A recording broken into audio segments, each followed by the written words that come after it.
बाहर बाहर से आकर आप लोग पार्टी में भर रहे हैं, ऐसा लग रहा है आपके पास अपने लोग नहीं है। कमलनाथ बहुत बड़ा नाम है, बहुत बड़े कैच हो सकते हैं बीजेपी के लिए।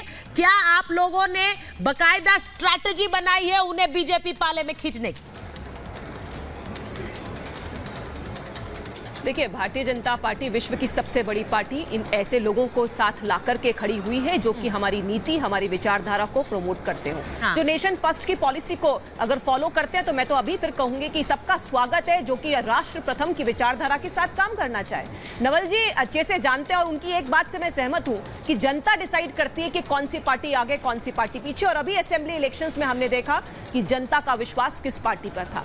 डूबते हुए जहाज पर कोई सवारी नहीं करना चाहता और इसीलिए चाहे महाराष्ट्र हो, चाहे मध्य प्रदेश हो, और भी राजस्थान में भी देखिएगा, राजस्थान में सोनिया गांधी आई थी राज्यसभा की एक सेफ सीट सोचकर, और आप देख लीजिएगा कि अभी इनके विधायक वहां से भी रिजाइन करेंगे जो सेफ सीट समझते हैं। कांग्रेस पार्टी में लगातार जो उनकी हालत हो रही है, कांग्रेस पार्टी में जिस तरह से आपसी लोगों के बीच का उनका व्यवहार रहता है, उससे व्यथित होकर के अगर कोई पार्टी के लोग हमारी पार्टी में शामिल होना चाहते हैं और हमारे विचार, हमारी नीतियों से के साथ चलना चाहते हैं तो सबका स्वागत है। हाँ। लेकिन बात यह है कि ऐसा क्यों है कि एक राष्ट्रीय पार्टी जो कि राष्ट्रीय लेवल पे अपनी पहचान। पर राकेश ये बताइए ना, कमलनाथ पर आप लोगों ने कितने आरोप लगाए, मध्य प्रदेश चुनाव के दौरान इतने आरोप लगाए, आज वो बीजेपी में शामिल हो जाएंगे अगर, क्योंकि खबरें तो यही आ रही है कि 1-2 दिन का बस समय है, वो अनाउंसमेंट हो सकता है, उन्होंने इनकार भी नहीं किया है, तो वो सारे आरोप धुल जाएंगे, फिर वो ठीक हो जाएंगे।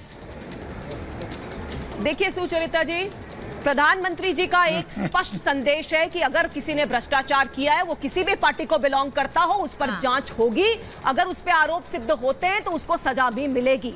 और क्या होगा नहीं होगा, वो ज्वाइन करेंगे नहीं करेंगे, ये हमारा शीर्ष नेतृत्व डिसाइड करेगा। लेकिन मैं फिर वही बात करूंगी, राष्ट्र प्रथम जिसके मन में है, जिसके मन में यह है कि हमारे देश को आगे ले जाना है, उसका स्वागत हमारी पार्टी में। भाई वरुण जी, मैं कमलनाथ जी की बात कर रही हूं, वो कभी भी ऐलान कर सकते हैं। इतना बड़ा झटका आपके लिए मध्य प्रदेश में है, ज्योतिरादित्य सिंधिया से आप अभी तक उबर नहीं पाए हैं, अब तो कमलनाथ वाला झटका भी लगने वाला है। वो अपने नाम को अब आखिरकार गंभीरता से ले रहे हैं।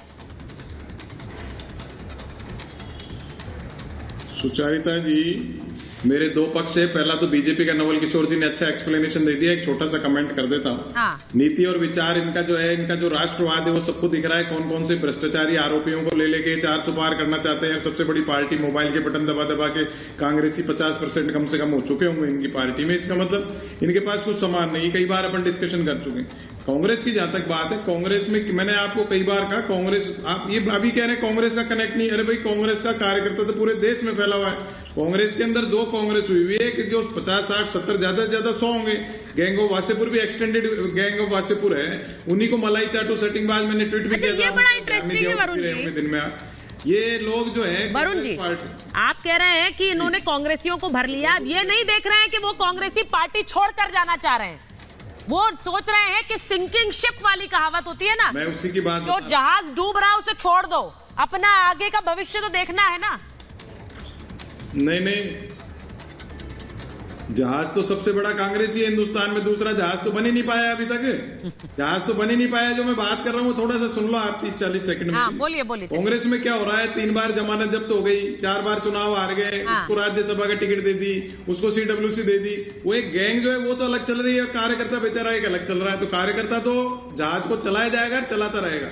तो उस सेंट्रल सिस्टम की जो हमने हमेशा बात की है, सेंट्रल सिस्टम दुरुस्त नहीं होगा। अरे तो वरुण जी, आपको किसने रोका इन्हें राज्यसभा का टिकट देने से, बताइए। कांग्रेस के आदमी भाई वो जो दिन रात, हर्षवर्धन जी मैं नाम लिए बगैर कह रही हूँ, आप तो जानते हैं मैं किसकी बात करूंगी, जो दिन रात टीवी पर बैठकर गुणगान कांग्रेस पार्टी का करते हैं, वो फिर रह गए, उन्हें राज्यसभा का टिकट नहीं मिला।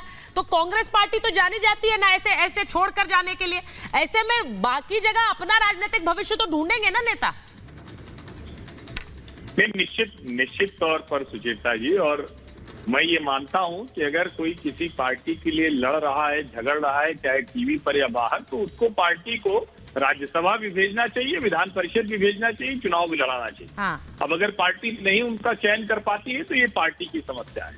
लेकिन देखिए, अभी यहाँ बड़ा विचित्र सा मामला चल रहा है। सब मतलब जिस तरह से बात हो रही है, तो वरुण भाई भी कह रहे हैं, नवल जी भी कह रहे हैं, वो कह रहे हैं कि इससे क्या होगा, कहां से लोग चले जा रहे हैं, कार्यकर्ता चलाए जा रहे हैं। तो सच बात है, कांग्रेस बहुत बड़ा जहाज, कि जितने लोग आज टूट टूट कर गए हैं ना, जो आपके साथ भी आ रहे हैं, वो सब कांग्रेस का ही तो हिस्सा थे। पर जनसंघ नहीं था, कम्युनिस्ट नहीं थे, इसके अलावा तो सब आप ही का हिस्सा थे। जितने क्षेत्रीय दल हैं वो सब तो कांग्रेस से टूट टूट कर निकले हैं। और जहां तक रही बात की कार्यकर्ता की पहचान, अगर कांग्रेस पार्टी का शीर्ष नेतृत्व तो नहीं कर पा रहा है, तो इसमें कोई विपक्षी क्या कर सकता है। और जहां तक टूटने की बात है, जैसे मैं निजी तौर पर ये मानता हूं कि कमलनाथ के आने से कोई भारतीय जनता पार्टी को बहुत बड़ा लाभ नहीं हो जाएगा, सिवाय इसके कि इंदिरा गांधी का तीसरा बेटा जिनको कहा जाता था वो आ जाएंगे, आप कांग्रेस के शीर्ष नेतृत्व को चिढ़ा देंगे।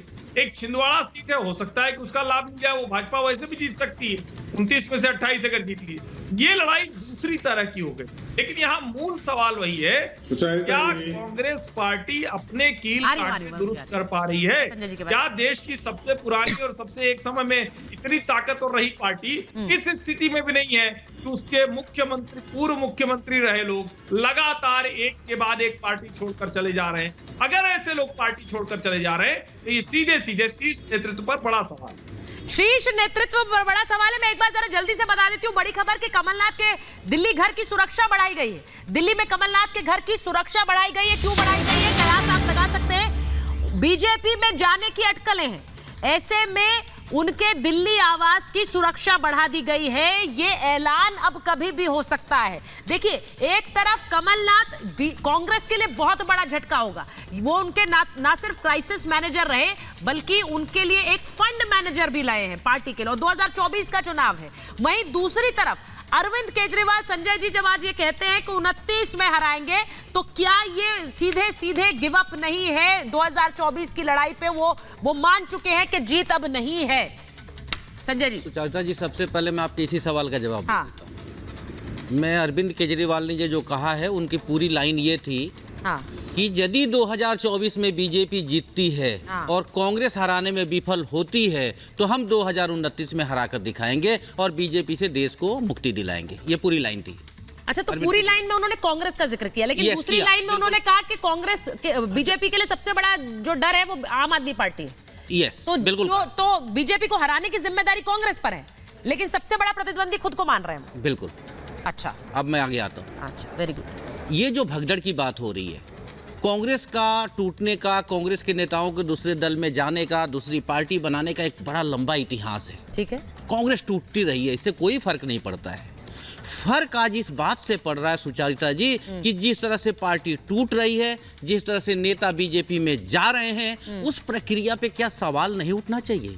आप जिन लोगों के ऊपर पहले आरोप लगाते हैं, जैसे एक आपका महाराष्ट्र में अशोक चौहान जी आए। अब अशोक चौहान जी के ऊपर एक आदर्श घोटाला का आरोप था।